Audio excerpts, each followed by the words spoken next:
Welcome to the Sound Doctrine Telecast. ஆரோக்கிய உபதேச ஒளிபரப்புக்கு உங்களை அன்புடன் வரவேற்கிறோம். The trend in Christian circles is really worrying. கிறிஸ்தவ வட்டாரங்களிலே காணப்படுகிற போக்கு மிகவும் கவலையாய் காணப்படுகிறது. Because people place their personal experiences above the scriptures. ஜனங்கள் தங்களுடைய தனிப்பட்ட அனுபவங்களை வேதத்துக்கு மேலாக வைக்கிறார்கள். Beloved, we want to tell you something very important at the very outset of this telecast. இந்த ஒளிபரப்பினுடைய துவக்கத்திலேயே மிகவும் அத்தியாவசியமான ஒன்றை உங்களுக்கு சொல்ல விரும்புகிறேன். Even if a personal religious experience is genuine, ஒருவேளை ஒரு தனிப்பட்ட அனுபவமானது உண்மையானதாய் இருந்தாலும் it must bow before the Bible. வேதத்திற்கு முன்பாக அது பணிந்து கொள்ள வேண்டும். Now here is a classic example. Please turn with us to 2 Peter. ஒரு அருமையான எடுத்துக்காட்டு 2 பேதுருவுக்கு எங்களோடு கூட வாருங்கள். We'll read from the first chapter verses 16 to 19. முதலாவது அத்தியாயம் 16வது வசனம் துவங்கி வாசிப்போம். We did not follow cunningly devised fables when we made known to you the power and coming of our Lord Jesus Christ, but we were eyewitnesses of his majesty. நாங்கள் தந்திரமான கட்டுக்கதைகளை பின்பற்றினவர்களாக அல்ல, அவருடைய மகத்துவத்தை கண்ணார கண்டவர்களாகவே நம்முடைய கர்த்தராகிய இயேசு கிறிஸ்துவின் வல்லமையும் வருகையும் உங்களுக்கு அறிவித்தோம். For he received from God the Father honor and glory when such a voice came to him from the excellent glory, "This is my beloved Son, in whom I am well pleased." இவர் என்னுடைய நேசகுமாரன், இவரிடத்தில் பிரியமாய் இருக்கிறேன் என்று சொல்லுகிற சத்தம் உன்னதமான மகிமையிலிருந்து அவருக்கு உண்டாகி பிதாவாகிய தேவனால் அவருக்கு கனத்தையும் மகிமையும் பெற்றபோது, We heard this voice which came from heaven when we were with him on the holy mountain. அவரோட கூட நாங்கள் பரிசுத்த பர்வதத்தில் இருக்கையில் வானத்திலிருந்து பிறந்த அந்த சத்தத்தை கேட்டோம். Now what is Peter trying to say here? பேதுரு இந்த இடத்திலே சொல்ல விரும்புகிற காரியம் என்ன? It's not somebody told us something happened on the Mount of Transfiguration, we are reporting it to you. ஏதோ அந்த மறுரூப மலையிலே நடந்த சம்பவத்தை யாரோ எங்களுக்கு சொன்னார்கள், அதை உங்களுக்கு சொல்லுகிறோம் என்றல்ல. We were eyewitnesses. நாங்களே அதை கண்ணார கண்டோம். God, the Lord Jesus Christ received from his Father, from the eternal glory, a voice, and then the glory literally descended upon him. ஆண்டவராகிய இயேசு கிறிஸ்துவின் மீது அவருடைய மகிமை இறங்கி வரும் பொழுது அந்த சத்தத்தை நாங்களே கேட்டோம், கண்டோம். And we were with him personally in that holy mountain. அந்த பரிசுத்த பர்வதத்திலே நாங்களே அவரோடு கூட இருந்தோம். So it is a wonderful personal experience. ஆகவே அது அருமையான தனிப்பட்ட அனுபவம். But ஆனால் when you read from verse 19, 19வது வசனத்திலிருந்து வாசிக்கும் பொழுது, we also have the prophetic word made more sure. அதிக உறுதியான தீர்க்க தரிசன வசனமும் நமக்கு உண்டு. We have good experiences. நல்ல அனுபவங்கள் உண்டு. And that was a genuine experience right from heaven. உண்மையான ஒரு அனுபவம், பரத்திலிருந்து வந்த ஒரு அனுபவம். But there is something which is more sure and more important. இன்னும் உறுதியா, இன்னும் முக்கியத்துவம் பெறுகிற ஒரு காரியம் இருக்கிறது. And that is the prophetic word. அதுதான் தீர்க்க தரிசனமான வார்த்தை. Now why does the Bible calls itself as the prophetic word? ஏன் வேதம் தன்னை தீர்க்க தரிசன உரை என்று அழைக்கிறது? Because the biblical message is always forthright. ஏனென்றால் இந்த வேதத்தின் வசனங்கள் எல்லாம் எப்பொழுதும் நேருக்கு நேராய் பேசுகிறது. And it says, "You will do well to heed as a light that shines in a dark place until the day dawns and the morning star rise in your hearts." பொழுது விடிந்து விடிவெள்ளி உங்கள் இருதயங்களில் உதிக்கும் அளவும் இருளுள்ள ஸ்தலத்தில் பிரகாசிக்கிற விளக்கை போன்ற வசனத்தை கவனித்திருப்பது நலமாயிருக்கும். In other words, we are in a world of darkness. வேறு வார்த்தைகளிலே நாம் இருண்ட உலகத்திலே இருக்கிறோம். But the day is going to dawn and the day star is going to appear. பொழுது விடிந்து விடிவெள்ளி உதிக்க போகிறது. That is the return of the Lord Jesus Christ. ஆண்டவராகிய இயேசு கிறிஸ்துவினுடைய வருகை. So in this dark world, until the return, the bright return of the Lord Jesus Christ, it is necessary that we look into the word of God, which is the light for us. இந்த இருண்ட உலகத்திலே அவர் வரும் அளவும் இந்த வசனங்களை கவனிப்பது அவசியமாய் இருக்கிறது. Now immediately after explaining this beautiful truth, அருமையான சத்தியங்களை விளக்கிவிட்டு immediately he says in the second chapter first verse, உடனடியாக இரண்டாவது அத்தியாயத்தினுடைய முதல் பகுதியிலே சொல்கிறார், there were also false prophets among the people, even as there will be false teachers among you. கள்ள தீர்க்கதரிசிகளும் ஜனங்களுக்குள்ளே இருந்தார்கள், அப்படியே உங்களுக்குள்ளும் கள்ள போதகர்கள் இருப்பார்கள். What will they do? என்ன செய்வார்கள்? They will secretly bring in destructive heresies unto you. அவர்கள் கேட்டுக்கேதுவான வேத புரட்டுகளை தந்திரமாய் நுழைய பண்ணி. So they will secretly, very subtly, in other words, you will not know that you are deceived, but you would have been deceived by them. தந்திரமாய் ரகசியமாய் கொண்டு வருவார்கள். நீங்கள் ஏமாற்றப்பட்டீர்கள் என்பதை உணர்வதற்கு கூட வழி இல்லாமல் போகும். Now look at the second verse. இரண்டாவது வசனம், Many will follow their destructive ways. அநேகர் அவர்களை பின்பற்றுவார்கள். Now it is not only destructive ways. அது அழிவின் கேட்டின் பாதைகள் மாத்திரமல்ல. If you look at the third verse, அது மூன்றாவது வசனத்தை பார்க்கும் பொழுது it says deceptive words also. அதிலே தந்திர வார்த்தைகள் என்றும் சொல்லப்பட்டிருக்கிறது. So destructive ways and deceptive words. ஆகவே கெட்ட நடக்கைகள், தந்திர வார்த்தைகள். So destructive ways, they speak about the methods they would employ. ஆகவே கெட்ட நடக்கைகளை குறித்து சொல்கிறார். And that speaks about the methods that they would employ. என்ன விதத்திலே செயல்படுவார்கள் என்கிறதை குறித்து சொல்கிறது. And then it says deceptive word that speaks about the message that they would deliver. தந்திரமான வார்த்தைகள் என்று சொல்லும் பொழுது அவர்கள் என்ன விதமான தந்திர செய்திகளை சொல்வார்கள் என்பதை குறிக்கிறது. Now this telecast or this program is meant and committed to safeguard you from this kind of peril. இந்த விதமான அபாயத்திலிருந்து உங்களை காப்பாற்றும்படியாகவே இந்த ஒளிபரப்புகள் காணப்படுகிறது. And that is why we are giving you a lot of corrective teaching in this program. ஆகவே தான் இந்த ஒளிபரப்புகளிலே அவ்வளவு திருத்துதல் உபதேசங்கள் காணப்படுகிறது. First we studied how not to pray. முதலாவது எப்படி ஜெபிக்க கூடாது என்று கற்றுக்கொண்டோம். And we considered 10 lessons under the topic. 10 பாடங்களை அதன் கீழாக படித்தோம். Next we are studying how not to meditate. அடுத்ததாக எப்படி தியானிக்க கூடாது என்று பார்த்தோம். And there also we considered 10 lessons. அதிலும் 10 பாடங்களை கற்றோம். And presently we are studying the topic how not to give. தற்போது எப்படி கொடுக்க கூடாது என்று பார்த்து வந்து கொண்டிருக்கிறோம். And we have been considering this subject and we have so far done 9 lessons. இந்த பாடத்தின் கீழாக 9 பாடங்களை முடித்திருக்கிறோம். Number 1, முதலாவது how not to give. எப்படி கொடுக்க கூடாது. Do not separate life from giving. கொடுத்தலிருந்து வாழ்க்கையை பிரிக்க வேண்டாம். Number 2, இரண்டாவதாக do not earn by any ungodly means. அநீதியான முறையிலே சம்பாதிக்க வேண்டாம். Number 3, மூன்றாவதாக do not cheat the government. அரசாங்கத்தை ஏமாற்ற வேண்டாம். Number 4, நான்காவதாக do not make cheap offering. மலிவான காணிக்கைகளை கொடுக்க வேண்டாம். Number 5, ஐந்தாவதாக do not yield to pressure. அழுத்தங்களுக்கு இடம் கொடுக்க வேண்டாம். And number 6, ஆறாவதாக do not support questionable ministers. கேள்விக்குரிய உபதேசியார்களை நீங்கள் தாங்க வேண்டாம். And number 7, ஏழாவதாக do not give to influence preachers. பிரசங்கிமார்களை வசப்படுத்தும்படியாக கொடுக்க வேண்டாம். And number 8, எட்டாவதாக do not neglect the poor. ஏழைகளை ஒதுக்க வேண்டாம். And last week we studied the 9th lesson. சென்ற வாரத்தில் 9வது பாடத்தை பார்த்தோம். Do not publicize your giving. உங்களுடைய கொடுத்தலை பிரபலப்படுத்த வேண்டாம். Today we will conclude this series with the 10th lesson. இன்றைக்கு 10வது பாடத்தை முடித்து இந்த தொடரை நாம் முடிக்க போகிறோம். How not to give. எப்படி கொடுக்க கூடாது. Do not give just to receive. எதையாவது பெற்றுக்கொள்ள வேண்டும் என்கிறதற்காக கொடுக்க வேண்டாம். How not to give.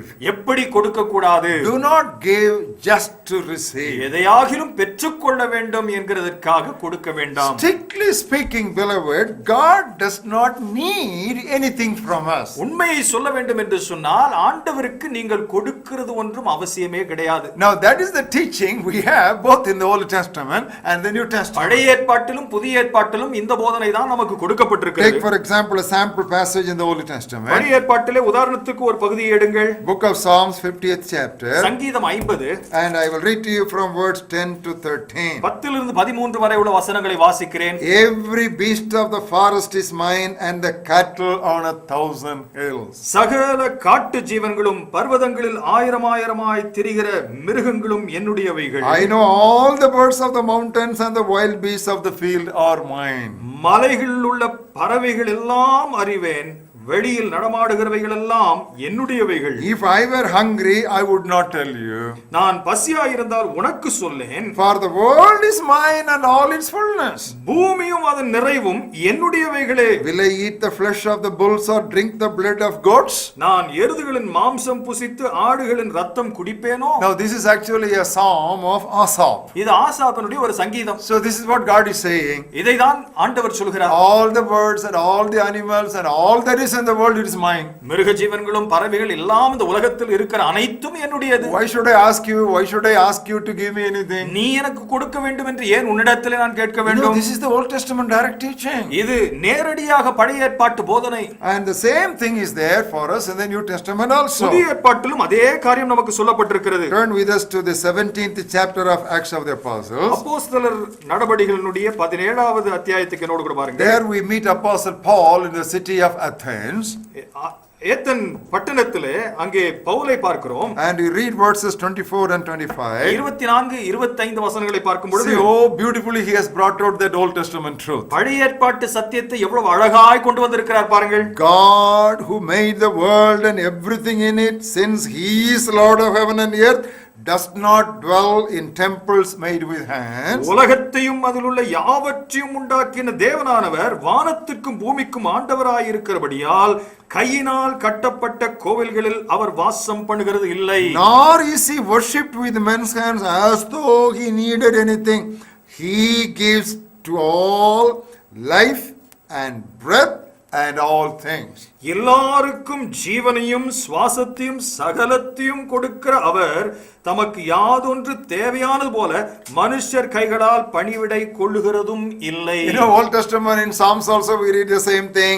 Acts also we read the same thing. God is the Lord of heaven and earth. He is the owner of everything that is in heaven and earth, and he need not ask us for anything. பழைய ஏற்பாட்டிலும் புதிய ஏற்பாட்டிலும் இதே காரியத்தை பார்க்கிறோம். எல்லாவற்றுக்கும் சொந்தக்காரராய் இருக்கிற ஆண்டவர், உரிமையாளராய் இருக்கிற ஆண்டவர் நம்மிடத்திலிருந்து ஏதொன்றையும் அவர் தேவைப்பட்டு கொண்டு இருக்கிறதில்லை. So the truth that we are trying to thrust here is that giving should be an act of worship and celebration of God's goodness. இங்கே சொல்ல விரும்புகிற ஒரு காரியம், கொடுத்தல் என்பது ஒரு ஆராதனையின் முறைமையாய் காணப்பட வேண்டும். Turn with us to the book of Deuteronomy 16th chapter. உபாகமம் 16வது அத்தியாயத்துக்கு என்னோடு கூட பாருங்க. I will read to you verses 16 and 17. 16 17 வசனங்களை உங்களுக்கு வாசிக்கிறேன். You know, these are all pivotal texts which we want you never to forget, but review them as often as possible. ஒருபோதும் இந்த சத்தியங்களை மறவாமல் அவ்வப்பொழுது இதை புதுப்பித்துக் கொள்ளும்படியாக உங்களுக்கு நான் அறிவுறுத்துகிறேன். Deuteronomy 16th chapter 16th and 17th verses. உபாகமம் 16வது அத்தியாயம் 16 17 வசனங்கள். 3 times a year all your males shall appear before the Lord your God in the place which he chooses. வருஷத்தில் 3 தரம் புளிப்பில்லாத அப்ப பண்டிகையிலும் வாரங்களிலும் பண்டிகைகளிலும் கூடார பண்டிகைகளிலும் உன் ஆண் மக்கள் எல்லாரும் உன் தேவனாகிய கர்த்தர் தெரிந்து கொள்ளும் ஸ்தானத்திலே அவர் சந்திப்புக்கு முன்பாக வந்து காணப்பட கடவர்கள். They shall not appear before the Lord empty handed.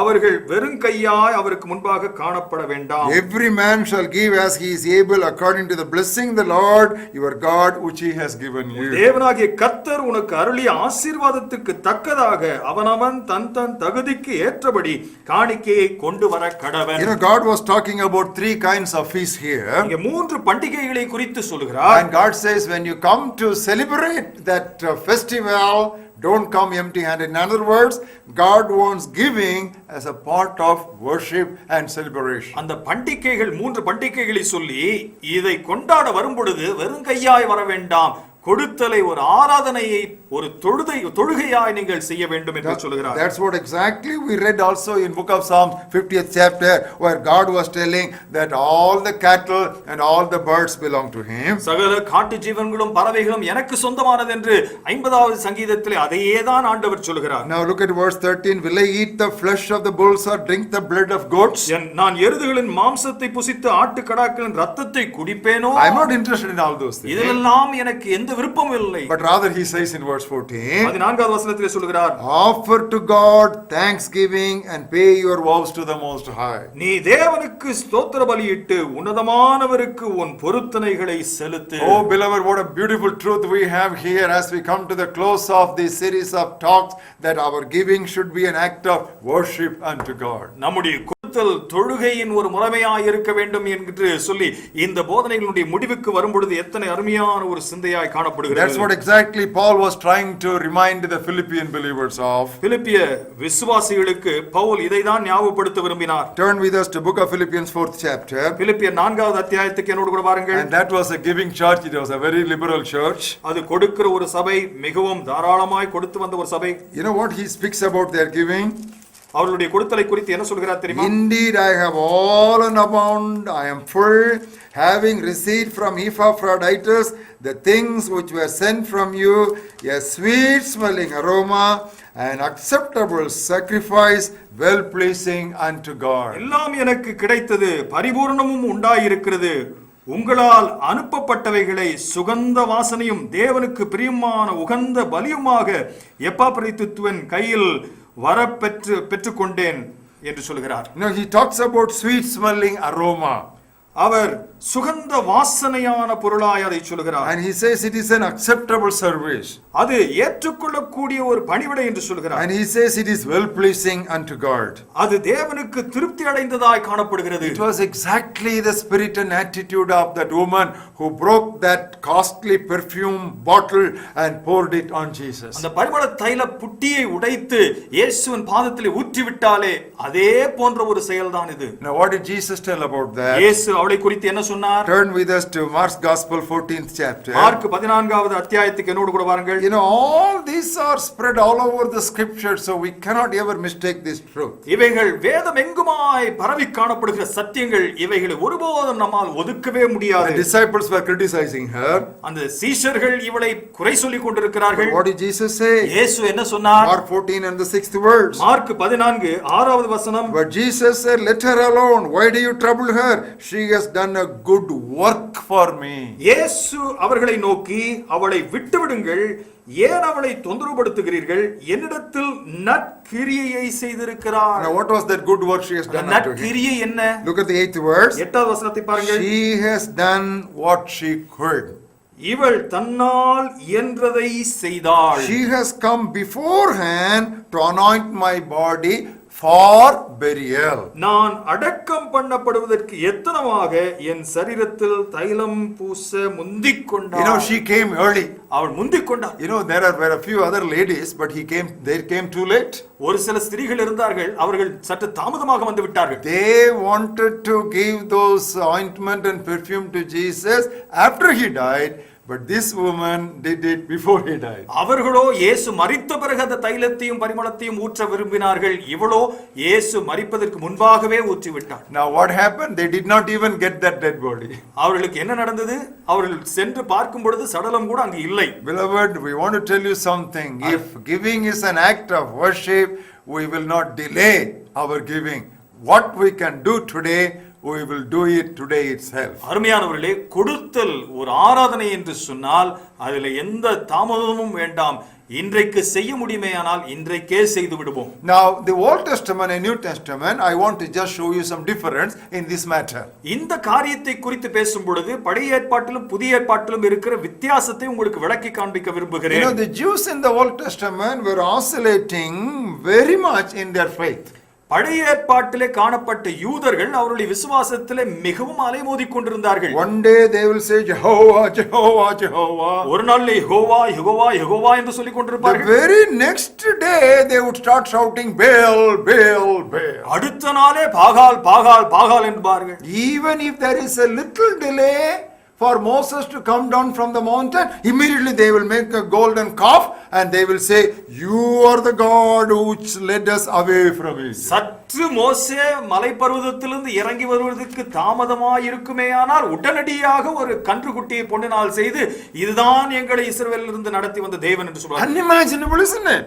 அது யோசித்து கூட பார்க்க முடியாது அல்லவா? It was to such people God had to give lot of promises to somehow entice them unto himself. இவ்விதமான மக்களுக்கு தான் எப்படியாவது தன்னிடத்தில் ஈர்க்க வேண்டும் என்று ஆண்டவர் அநேக வாக்குகளை கொடுக்க வேண்டிய அவசியம் காணப்பட்டது. One such promise what we read in book of Malachi. இவ்விதமான ஒரு வாக்குத்தத்தத்தை தான் நாம் மல்கியா தீர்க்கதரிசன புத்தகத்தில் வாசிக்கிறோம். 3rd chapter. 3வது அத்தியாயம். Reading from 8 to 10. 8 லிருந்து 10 வரை உள்ள வசனங்களில், Will a man rob God?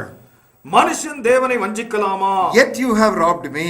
நீங்களோ என்னை வஞ்சிக்கிறீர்கள். But you say, in what have we robbed you? எதிலே உம்மை வஞ்சித்தோம் என்கிறீர்கள்? In tithes and offerings. தசமபாகத்திலும் காணிக்கைகளும் தானே. You are cursed with a curse. நீங்கள் சபிக்கப்பட்டவர்கள். Because you have robbed me, even this whole nation. ஜனத்தாராகிய நீங்கள் எல்லாரும் என்னை வஞ்சித்தீர்கள். It is not some people were doing all right and several other people backslided. The entire nation went away from God. ஒரு சிலர் மாத்திரம் ஏமாற்றி விட்டு மற்றவர்கள் உத்தமமாய் இருந்தார்கள் என்றால் ஜனத்தார் அத்தனை பேரும் தேசமே வழுவி போனார்கள். They were swinging away from their true faith to their falsehood. உண்மையான சத்தியத்தை விட்டு அவர்கள் தவறான விதத்திலே இழுக்கப்பட்டிருக்கிறார்கள். At that time God wanted to bring them back. அந்த நேரத்திலே தேவன் அவர்களை மீண்டுமாய் ஈர்க்க விரும்பினார். And he said, bring all the tithes into the storehouse, that there may be food in my house. என் ஆலயத்தில் ஆகாரம் உண்டாயிருக்கும்படி தசம பாகங்களை எல்லாம் பண்டகசாலையிலே கொண்டு வாருங்கள். It is at that time God gave this attractive promise to just entice them. இந்த ஒரு வாக்குத்தத்தத்தை அந்த நேரத்தில் தான் ஆண்டவர் அவர்களுக்கு கொடுத்தார். Now look at the second chapter. இரண்டாவது அத்தியாயத்தை பாருங்கள். Look at the 11th verse. 11வது வசனத்தை What was பாருங்கள். the condition when God gave that promise? அந்த வாக்குத்தத்தத்தை கொடுக்கிற நிலைமையில் இந்த ஜனங்கள் எப்படி இருந்தார்கள்? Judah has dealt treacherously. யூதா ஜனங்கள் துரோகம் பண்ணினார்கள். An abomination has been committed in Israel and in Jerusalem. இஸ்ரவேலிலும் எருசலேமிலும் அருவருப்பான காரியம் செய்யப்பட்டது. Judah has profaned the Lord's holy institution which he loves.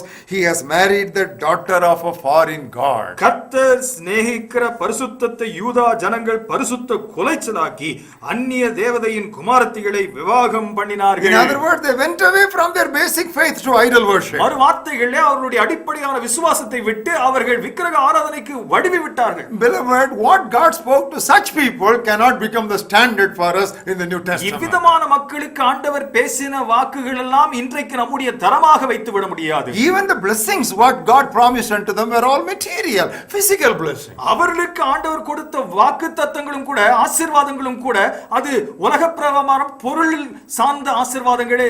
God said that I will open up heaven and there will be a lot of rain and then you will have a good harvest, and it's all material blessings. மழையை சொரியப்படுவேன், வானத்தை திறப்பேன், இதெல்லாம் பொருளாதார ஆசீர்வாதங்கள். But in the New Testament there is a strong shift of emphasis from material blessing to spiritual blessing. பொருளாதார ஆசீர்வாதத்திலிருந்து புதிய ஏற்பாட்டுக்குள்ளாக வரும் பொழுது அப்படியே திசை மாறி ஆவிக்குரிய ஆசீர்வாதங்களாக மாறிவிடுகிறது. Take for example 2 Corinthians 9th chapter. 2 கொரிந்தியர் 9வது அத்தியாயத்துக்கு வாருங்கள். Where he was talking about giving. கொடுத்தலை குறித்து பேசும் பொழுது What does he say in the 10th verse? 10வது வசனத்தில் என்ன சொல்கிறார்? He uses the same agricultural language when he gives this promise. அதே விவசாயத்திலே பயன்படுத்தப்பட்ட அந்த வார்த்தைகள் தான் இங்கும் பயன்படுத்தப்படுகிறது. Now may he who supplies seed to the sower and bread for food supply and multiply the seed you have sown and increase the fruits of your righteousness. விதைக்கிறவனுக்கு விதையும் புசிக்கிறவனுக்கு ஆகாரத்தையும் அளிக்கிறவர் உங்களுக்கு விதையை அளித்து அதை பெருக பண்ணி உங்கள் நீதியின் விளைச்சலை வர்த்திக்க செய்வார். It doesn't speak about riches, it speaks about righteousness. அங்கே பணத்தை குறித்து செல்வந்தத்தை குறித்து பேசவில்லை, நீதியை குறித்து பேசுகிறது. And look at the 11th verse. 11வது வசனத்தை பாருங்கள். You are enriched in everything for all liberality which causes thanksgiving through us to God. தேவனுக்கு எங்களால் ஸ்தோத்திரம் உண்டாவதற்கு ஏதுவாயிருக்கும் மிகுந்த உதார குணத்தில் நீங்கள் எவ்விதத்திலும் சம்பூர்ணமுள்ளவர்களாவீர்கள். And look at the 12th verse. 12வது வசனம். Again it says, abounding through many thanksgivings unto God. தேவனுக்கு அநேக ஸ்தோத்திரங்கள் நிரம்பி காணப்படும். So you see, the whole thing is given in the context and envelope of worship. ஆராதனையின் முறையில் இவைகள் அத்தனையும் கூட்டி சொல்லப்பட்டிருக்கிறது. And when you come to the 13th verse, 13வது வசனத்துக்கு வரும்பொழுது through the proof of this ministry they glorify God. இதன் மூலமாக தேவனை அவர்கள் மகிமைப்படுத்தினார்கள். That's what we said, that giving should be an act of worship. It is not just in order that we may receive something from God. No, that's very cheap. ஆராதனையின் முறைமையாக தான் இருக்க வேண்டுமே தவிர ஏதோ ஆண்டவரிடத்தில் பெற்றுக்கொள்ளும்படியாக கொடுக்கப்படவே கூடாது. We don't give in order to receive something, but we give God for the greatest gift that he has already given us. நாம் எதையாகிலும் பெற்றுக்கொள்ளும்படியாக ஆண்டவருக்கு ஒருபோதும் கொடுக்க கூடாது. ஏற்கனவே கொடுத்திருக்கிற மகத்தான ஒரு ஈவுக்காக நாம் அவருக்கு கொடுக்க வேண்டும். Look at the 15th verse. 15வது வசனத்தை பாருங்கள். Thanks be to God for his indescribable gift. தேவன் அருளிய சொல்லி முடியாத ஈவுக்காக அவருக்கு ஸ்தோத்திரம். So beloved, this is the concept that you have all the time whenever you think about giving unto God. கொடுத்தலை குறித்து தேவனுக்கு கொடுக்க வேண்டும் என்று எண்ணுகிற பொழுதெல்லாம் இந்த ஒரு விதிமுறை தான் உங்களுடைய மனதிலே இருக்க வேண்டும். Then there may come a question. அப்பொழுது ஒரு கேள்வி வரலாம். Can I not expect God to bless me materially when I give unto him? நான் அவருக்கு கொடுக்கும் பொழுது ஆண்டவருக்கு காணிக்கை செலுத்தும் பொழுது பொருளாதார ஆசீர்வாதத்தை நான் எதிர்பார்க்க கூடாதா?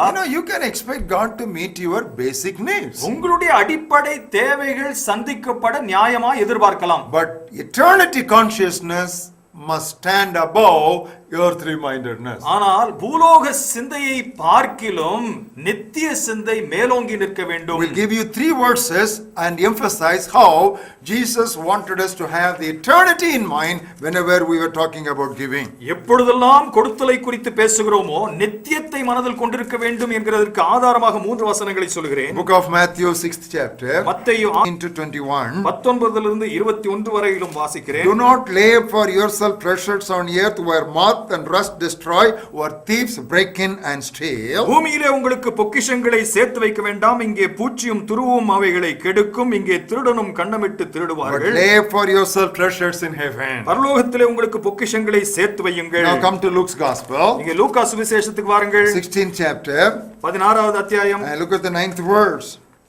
9வது வசனத்தை பாருங்கள். Make friends for yourselves by unrighteous mammon. When you fail, they may receive you into everlasting habitations. நான் உங்களுக்கு சொல்கிறேன், நீங்கள் மாறும்போது உங்களை நித்தியமான வீடுகளிலே கொள்வார் உண்டாகும்படி அநீதியான உலகப் பொருளால் உங்களுக்கு சிநேகிதரை சம்பாதியுங்கள். Book of Philippians 4th chapter, பிலிப்பியர் 4வது அத்தியாயம் look at the 19th verse. 19வது வசனத்தை பாருங்கள். My God shall supply all your need according to his riches in glory by Christ Jesus. என் தேவன் தம்முடைய ஐஸ்வரியத்தின்படி உங்கள் குறைவை எல்லாம் கிறிஸ்து இயேசுவுக்குள் மகிமையிலே நிறைவாக்குவார். That is why the words of the Lord Jesus go like this: it is more blessed to give than to receive. ஆகவேதான் ஆண்டவராகிய இயேசுவுடைய வார்த்தைகள் இப்படியாக சொல்கிறது, பெற்றுக்கொள்வதை பார்க்கிலும் கொடுத்தலே மேல். If only Christians would understand this truth properly, commercialization of religion will come to a stop. இந்த ஒரு சத்தியத்தை மாத்தம் கிறிஸ்தவர்கள் சரியாக புரிந்து கொள்வார்களேயானால் ஆவிக்குரிய காரியங்களை வியாபாரமயமாக்குதல் அறவே நிற்கும். How not to give? எப்படி கொடுக்க கூடாது? Number 1, do not separate life from giving. முதலாவது கொடுத்தலிருந்து வாழ்க்கையை பிரிக்க வேண்டாம். Number 2, do not earn by ungodly means. இரண்டாவதாக அநீதியான முறைகளிலே சம்பாதிக்க வேண்டாம். Number 3, do not cheat the government. மூன்றாவதாக அரசாங்கத்தை ஏமாற்ற வேண்டாம். Number 4, do not make cheap offerings. நான்காவதாக மலிவான காணிக்கைகளை கொடுக்க வேண்டாம். Number 5, do not yield to pressures. ஐந்தாவதாக அழுத்தங்களுக்கு இடம் கொடுக்க வேண்டாம். Number 6, do not support questionable ministry. ஆறாவதாக கேள்விக்குரிய ஊழியர்களை தாங்க வேண்டாம். Number 7, do not give to influence preachers. ஏழாவதாக வசப்படுத்தும்படியாக ஊழியக்காரர்களுக்கு கொடுக்க வேண்டாம். Number 8, do not neglect the poor. எட்டாவதாக ஏழைகளை ஒதுக்க வேண்டாம். Number 9, do not publicize your giving. ஒன்பதாவதாக கொடுத்தலை விளம்பரப்படுத்த வேண்டாம். Number 10, do not give just to receive. பத்தாவதாக பெற்றுக்கொள்ள எதையாகிலும் பெற்றுக்கொள்ள வேண்டும் என்று கொடுக்க வேண்டாம். Now if you have missed on any of these telecast lessons, இந்த ஒளிபரப்புகளிலே எதையாகிலும் நீங்கள் விட்டுவிட்டிருப்பீர்களே, ஆனால் don't worry, write to us, we will send you the 2 DVD pack how not to give. எப்படி கொடுக்க கூடாது என்கிற ஒளித்தட்டுகளை உங்களுக்கு தொகுப்பாய் அனுப்புகிறோம். God willing, next week we'll begin with the next series of talks. தேவனுக்கு சித்தமானால் அடுத்த வாரத்திலே நாம் அடுத்த தொடரை துவங்குவோம். Get your friends ready to watch this very important program. இந்த முக்கியமான ஒளிபரப்பை நீங்கள் மற்றவர்களுக்கும் சொல்லி அழைத்து பார்க்க சொல்லுங்கள். God bless you. கர்த்தர் உங்களை ஆசீர்வதிப்பாராக.